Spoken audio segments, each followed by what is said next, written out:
பறந்து வந்து அடிப்பாங்க அப்படின்ட்டு. இது வந்து நேர்லயே பறந்து வந்து அடிப்பாங்க. திருமாக்காலம் அப்படின்னு சொல்லிட்டு அப்படியே பறந்து ஏர்ல வந்து அடிப்பாப்புல.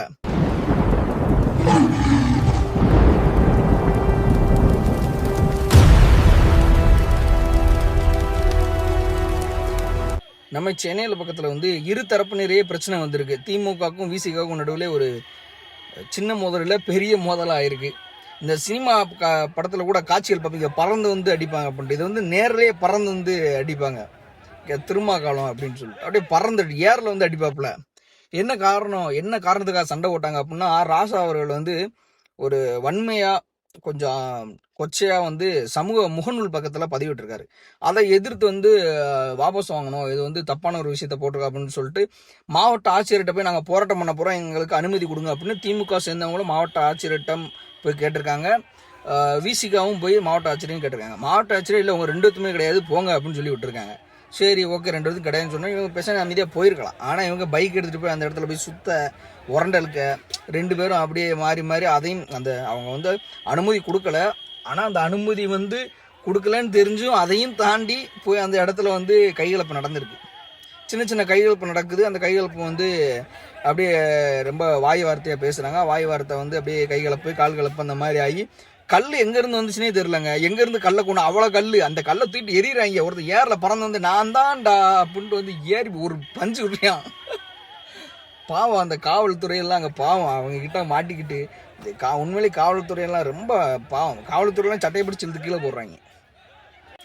அங்கே அந்த சண்டை பக்கத்தில் இருந்தவங்க பார்த்துட்டு சொல்கிறாங்க, இவ்வளோ பிரச்சனை நடந்துக்கிட்டு இருக்கு. அப்போ தமிழ்நாட்டில் வந்து எவ்வளோ டே பை டே தினமும் ஒரு நாளைக்கு ஒரு 4 சம்பவம் தரமான சம்பவமாக நடந்திருக்கு. 4 சம்பவம். எதுக்கு இந்த மாதிரி ஒரு பஞ்சாயத்தை வந்து கிளப்புறாங்க? இவ்வளோ நாள் திமுக ஆட்சியில் தான் விசிகா பயணிச்சிச்சு.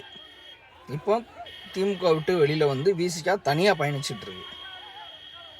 அப்போ இந்த இடத்துல வந்து எவ்வளோ பெரிய ஒரு வன்புணரோட ஒரு வேலை நடந்துக்கிட்டு இருக்கு அப்படிங்கிறத பார்க்கணும். இல்லை முடியலைங்க, போட்டு அடி நொறுக்கிட்டு இருக்காங்க. ஐயா, எங்கே இருந்து சாமி நீங்களாம் வந்தீங்க?